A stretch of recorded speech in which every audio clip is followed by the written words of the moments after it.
Hello friends, स्वागत है आप सभी का आपके अपने किचन अर्चना किचन कैप्टन में। और मैं हूं आपकी दोस्त अर्चना। दोस्तों, आज मैं आप सभी के साथ रसगुल्ले की रेसिपी शेयर कर रही हूं, जो कि बिल्कुल सॉफ्ट और बिल्कुल हलवाई जैसी परफेक्ट बनकर तैयार होगी, जिसे हम जितना भी निचोड़ चाशनी में जाने के बाद बिल्कुल वैसे ही गोल और सॉफ्ट हो जाएगी। ये इतनी जालीदार और इतनी स्पंजी बनकर तैयार होगी कि आपको तो यकीन ही नहीं होगा कि आपने इसे घर पर बनाया है। तो एक बार इसे मेरी रेसिपी से, मेरे ट्रिक से ज़रूर बनाकर ट्राई कीजिए। कि देखिए, मैं किसे कितना भी दबा दूं और फिर वापस जाने के बाद चाशनी में बिल्कुल वैसी ही हो जा रही है। तो इसी तरीके से, इसी ट्रिक से ज़रूर बनाकर ट्राई कीजिएगा। तो आइए, वीडियो को ज़्यादा लंबा किए बिना बहुत ही मज़ेदार सी हलवाई स्टाइल की रसगुल्ले की रेसिपी स्टार्ट करते हैं। तो रसगुल्ला बनाने के लिए मैंने यहाँ पे दूध लिया है। मैंने यहाँ पे 1.5 लीटर दूध लिया है और मैं यहाँ पे एक काऊ मिल्क यूज़ कर रही हूँ। अगर आपको काऊ मिल्क नहीं मिले तो आप आसानी से पैकेट का दूध में या फिर डेयरी दूध जो होता है ना, उसमें भी इसे बना सकते हैं। लेकिन अगर गाय का दूध मिल जाए तो गाय के दूध से रसगुल्ले बहुत अच्छे बनकर तैयार होते हैं, बहुत ही सॉफ्ट और बहुत ही स्पंजी बनते हैं। तो ये ध्यान रखेंगे कि अगर गाय का दूध मिल जाए तो ज़रूर उससे बनाएं। अब दूध को हमें अच्छी तरीके से उबाल लेना है। अब जब तक दूध में उबाल आ रहा है, आप देख सकते हैं दूध में उबाल आने लगा है, तो अब इस टाइम पे हम क्या करेंगे, मैंने यहाँ पे आधी ग्लास पानी ली है, जो नॉर्मल पानी पीने वाली होती है, मैंने वो ली है। और उसमें मैंने डाल ली है विनेगर। तो मैंने आधे ग्लास पानी में आधा ग्लास विनेगर मिक्स कर लिया है और अब हम इसे फाड़ेंगे। तो ध्यान रखेंगे कि एक बार में पूरे दूध को हमें नहीं फाड़ना है, मतलब कि एक बार में पूरी विनेगर नहीं मिक्स करनी है, थोड़ी थोड़ी मिक्स करेंगे और इसे हम फाड़ेंगे। ऐसा क्यों करना है? क्योंकि अगर हम एक झटके में दूध को फाड़ते हैं तो उससे छेना जो निकलता है ना, वो काफ़ी हार्ड निकलता है। और जब इस तरीके से हम धीमे धीमे प्रोसेस से छेने को निकालते हैं तो ये काफ़ी सॉफ्ट और काफ़ी अच्छा बनकर निकलता है। और मैं अगर यूँ कहूँ तो छेना भी काफ़ी अच्छा क्वांटिटी में निकलता है। और ऐसे भी गाय के दूध में काफ़ी ज़्यादा छेना निकल कर आता है, इसलिए लोग गाय के दूध से भी रसगुल्ला बनाना पसंद करते हैं और इसका टेस्ट भी बहुत अच्छा होता है। अब आप देखिए, दूध फट चुकी है। अब ये कैसे पता चले कि फट चुकी है? जब इस तरीके से ग्रीन पानी अलग हो जाए तो समझिए कि दूध अच्छी तरीके से फट चुकी है। अब मैंने एक बड़े से बर्तन पे छलनी रख ली है और उसके ऊपर मैंने रख लिया है एक कॉटन का कपड़ा। सूती कपड़ा रखने से होता ये है कि जितने भी पानी होते हैं ना, वो अच्छी तरीके से इसमें से निकल जाएगी। अब ये देखिए, मैंने यहाँ पे सारे छेने को दूध से निकाल लिया है और उसे स्ट्रेनर पर डालकर छान लिया है। अब इस पानी को हमें फेंकना नहीं है, इस पानी से बहुत अच्छा आटा लगकर तैयार होता है। अब जो हमने छेना निकाला है उससे नॉर्मल पानी से अच्छी तरीके से धो लेंगे। याद रखेंगे कि इस प्रोसेस को करना बहुत ज़रूरी है, नहीं तो हमने जो विनेगर यूज़ किया था छेना निकालने के लिए, उसका टेस्ट इसमें रह जाता है। इसलिए करीब 2 से 3 लीटर पानी से इसे अच्छी तरीके से धो लेंगे। अब मैंने इसे अच्छी तरीके से धो लिया है और इसे जितना हो सके उतना अच्छा से निचोड़ लेंगे। ये देखिए, मैं इसे अच्छी तरीके से प्रेस करके सारा पानी इसके अंदर से निकाल रही हूँ। इससे होता ये है कि छेना बहुत अच्छा टाइट हो जाता है और अच्छी तरीके से पानी रिलीज़ करने के बाद छेना को हमें छोड़ना होता है।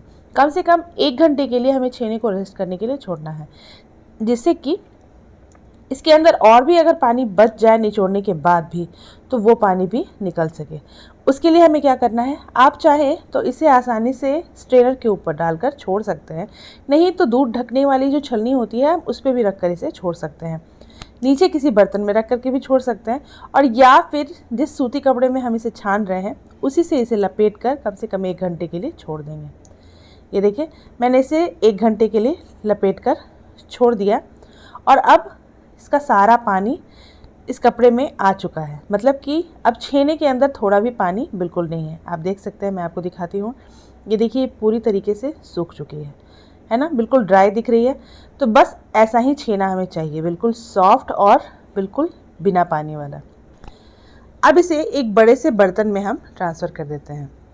ये सारा छेना मैंने एक बड़े से थाली में ट्रांसफ़र कर लिया है, क्योंकि इसे अभी हमें अच्छी तरीके से मलना है। तो पहले जैसे हम पनीर को तोड़ते हैं ना, वैसे स्क्रम्बल कर लेंगे, अच्छी तरीके से तोड़ लेंगे हाथों से, और उसके बाद अब हम इसे मलना शुरू करेंगे। तो इसे मलना कैसे है वो मैं आपको दिखाती हूँ। हमारी जो हथेली होती है ना, पाम, इस पाम से हमें इसे रगड़ रगड़ कर काफ़ी अच्छे तरीके से सॉफ्ट करना है। कम से कम 4 से 5 मिनट या 6 मिनट तक इसे हमें अच्छी तरीके से मलना है। इससे होता ये है कि छेना जो है ना वो बिल्कुल मक्खन की तरह सॉफ्ट हो जाती है, और ये प्रोसेस किए बिना हमारा रसगुल्ला तो बन ही नहीं सकता। तो बस यही एक मेहनत है जो हमें रसगुल्ला बनाने में करनी होती है, बाकी और कोई मेहनत की काम बिल्कुल भी नहीं है। अगर आप इस प्रोसेस को अच्छे तरीके से कर लेंगे तो आपका रसगुल्ला भी बिल्कुल सॉफ्ट और परफेक्ट बनकर तैयार होगा। तो इस प्रोसेस को कम से कम 6 मिनट तक ज़रूर कीजिए और सारे छेने को बारी बारी से लेकर अच्छे तरीके से मल लेंगे। अब छेना हो गया। अब मैंने इस कटोरी से 1 कटोरी चीनी लिया है और उससे हम 5 कटोरी पानी डालेंगे।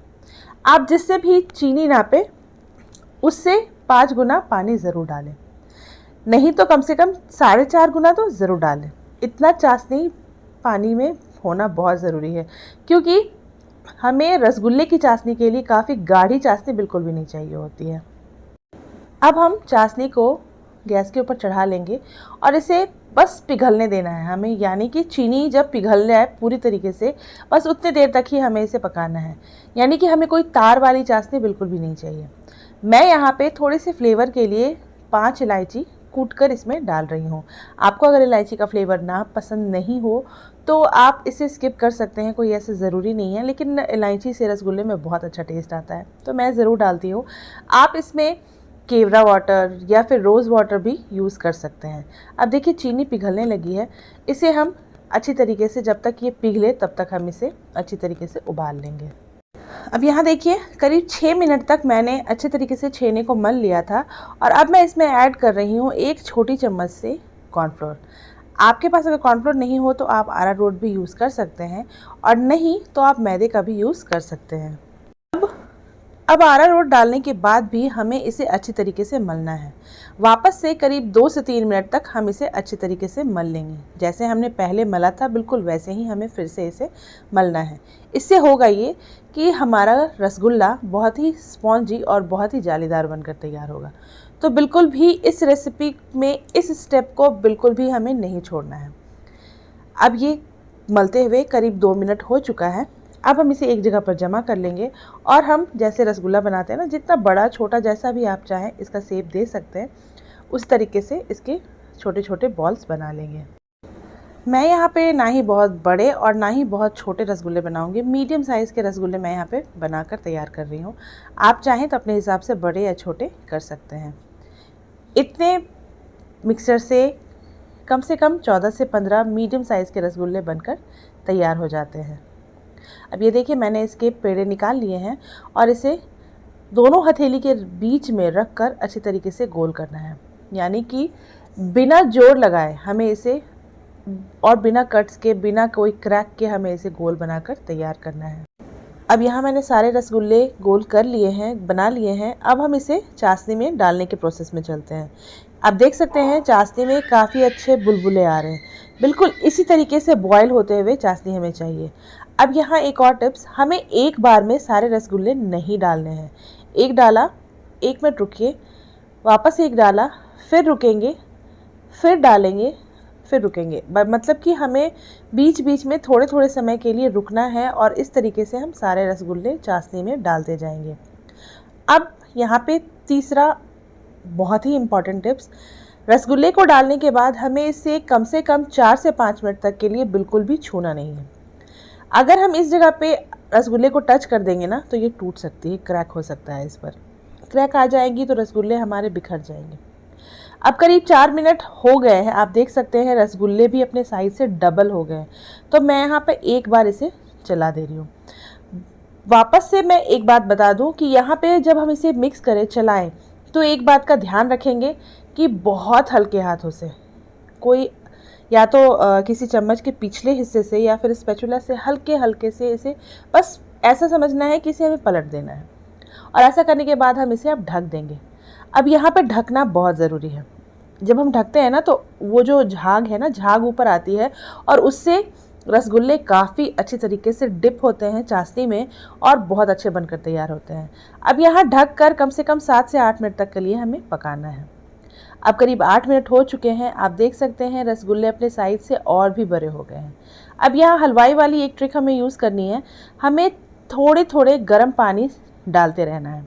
इससे होगा ये कि चाशनी गाढ़ी भी नहीं होगी और कम भी नहीं होगी। अब एक बार वापस से मैं इसे हल्के हाथों से चला दे रही हूँ। आप देख सकते हैं कितने बड़े बड़े हो गए ना। अब इसे थोड़ी देर के लिए हमें और पकाना है, लेकिन मैं आपको एक उठाकर दिखलाती हूँ। देखिए कितने अच्छे लग रहे हैं ना। अब हमें पता कैसे चलेगा कि ये हो गया है या नहीं। इसे हमें कम से कम 18 मिनट तक ज़रूर पकाना है। अब मैं एक निकाल रही हूँ रसगुल्ला, और इसे नॉर्मल पानी जो होता है ना, घर का पीने वाला पानी, उसमें मैंने डाल दिया है। एक बाउल में मैंने पानी लिया और उसमें रसगुल्ले को डाल दिया है। अब ये देखिए ये तले में बैठ गई जाकर। इसका मतलब ये है कि हमारा रसगुल्ला प्रॉपर तरीके से बनकर तैयार हो गया है। अब हमें कुछ नहीं करना है, गैस के फ्लेम को मैंने ऑफ़ कर दिया है और मैं बिल्कुल नज़दीक से आपको दिखला रही हूँ। आप इसके स्पंजनेस जो है ना वो देख सकते हैं, इसमें जाल जो है आपको दिख रहे होंगे। तो बिल्कुल परफेक्ट रसगुल्ला बनकर तैयार हुआ है। अभी बहुत गर्म है इसलिए मैं इसे छू नहीं पा रही हूँ। अब वापस से इसे ढक कर इसी जगह पर छोड़ देंगे। मतलब कि अब हमें इसे कम से कम 1.5 से 2 घंटे तक के लिए बिल्कुल भी टच नहीं करना है, जब तक ये पूरी तरीके से ठंडी हो जाएगी और अच्छी तरीके से सिरप को एब्जॉर्ब कर लेगी। अब करीब 2 घंटे हो चुके हैं और रसगुल्ले भी अच्छी तरीके से ठंडे हो चुके हैं। अब मैं आपको दिखाऊं, ये देखिए सारे रसगुल्ले बिल्कुल वैसे ही हैं, स्पॉन्जी और परफेक्ट। मैं आपको एक उठाकर और दबाकर दिखला रही हूँ। ये देखिए क्या परफेक्ट बनकर तैयार हुए हैं। चाहे कितना भी प्रेस कर ले ये बिल्कुल भी ख़राब नहीं होगी और बिल्कुल भी नहीं टूटेगी। और जैसे ही चाशनी में जाएगी ये वापस से अपने उसी शेप पे, उसी साइज़ में आकर बैठ जाएगी। मैं एक और आपको दबाकर दिखलाती हूँ। ये देखिए मैंने इसे पूरी तरीके से दबा लिया है और जैसे ही ये रस में जाएगी, सिरप में जाएगी, वापस से उसी शेप में आ गई। तो है ना बिल्कुल परफेक्ट। तो इसी तरीके से मेरे रेसिपी से एक बार ज़रूर बनाकर ट्राई कीजिएगा। और अब तो त्यौहार का समय आ रहा है, दिवाली आ रही है। ये देखिए वापस से मैंने इसे जैसे ही सिरप में डाला ये बिल्कुल वैसे ही हो गई। तो मेरी रेसिपी से एक बार रसगुल्ले को ज़रूर ट्राई करके देखिएगा। आप इसके स्पॉन्जीनेस देख सकते हैं, इसका जाल देख सकते हैं, बिल्कुल परफेक्ट बनकर तैयार हुआ है। अगर आप मेरे इस रेसिपी से, मेरे इस बताए हुए तरीके से अगर रसगुल्ला बनाते हैं ना, तो बिल्कुल भी नहीं बिखरेंगे, बिल्कुल भी चिपटे नहीं होंगे और परफेक्ट हलवाई जैसे बनकर तैयार होंगे। आपने देखा मैंने इसे अच्छी तरीके से निचोड़ दिया था और ये सिरप में जाने के बाद वापस से अपने साइज़ में आ गई है। तो ज़रूर बनाकर ट्राई कीजिए इस पर्व त्योहार के मौसम में। और मैं आपको एक तोड़ कर दिखला रही हूँ कि इसके अंदर की जाल कितनी अच्छी है। ये देखिए कितनी स्पॉन्जी बनी है, बिल्कुल परफेक्ट बनकर तैयार हुई है। ये देखिए मैं इसे निचोड़ रही हूँ, ये बस निचोड़ने से टूट जा रही है। तो आप समझ सकते हैं कितनी मज़ेदार और कितनी स्पॉन्जी और कितनी परफेक्ट बनकर तैयार हुई है। तो उम्मीद करती हूँ कि आप सभी को मेरी ये रेसिपी बहुत पसंद आई होगी और आप भी इसे अपने घरों पर ज़रूर बनाकर ट्राई करेंगे। तो अगर आप लोगों को मेरी ये रेसिपी पसंद आई हो तो मेरे चैनल को सब्सक्राइब और वीडियोस को लाइक करना बिल्कुल भी ना भूलें और साथ ही नोटिफिकेशन बेल को भी ज़रूर ऑन कर दें, जिससे कि मेरे आने वाली नई वीडियो आप तक सबसे पहले पहुँचती रहे। मैं मिलती हूँ एक नए वीडियो और एक नई रेसिपी के साथ। तब तक के लिए bye bye friends and take care.